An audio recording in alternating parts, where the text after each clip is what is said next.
5ই August Sheikh Hasina পালিয়ে যাবার পর থেকেই সম্পর্কের টানাপোড়েন চলছে বাংলাদেশ ভারতের মধ্যে। কলকাতার নিউ মার্কেট ও আশেপাশের 1 বর্গ কিলোমিটার অঞ্চলের পরিচিতি মিনি বাংলাদেশ হিসেবে। আগে প্রায় সারা বছরেই বাংলাদেশিদের আনাগোনায় সরগরম থাকলেও বর্তমানে দৃশ্যপটে এসেছে বড় পরিবর্তন। এই টানাপোড়েনে কলকাতার মিনি বাংলাদেশের ব্যবসায়ীদের ব্যবসা বন্ধপ্রায় অবস্থা।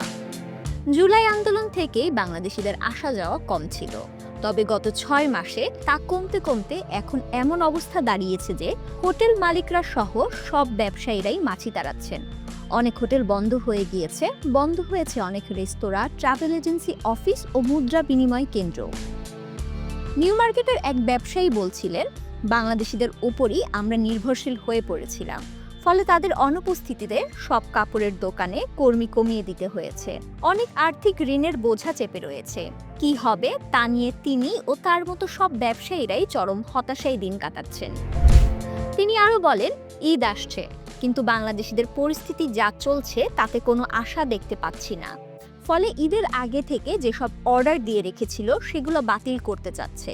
বণিক সভার এক কর্তা জানিয়েছেন, বাংলাদেশ থেকে পর্যটক আসা ভিসা ও অন্যান্য কারণে বন্ধ হয়ে যাওয়ায় পশ্চিমবঙ্গের অর্থনীতিতে মারাত্মক প্রভাব পড়েছে।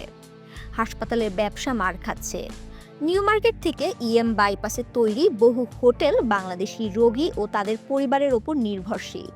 বাংলাদেশিরা না আসায় হোটেলের ব্যবসাও মার খেয়েছে।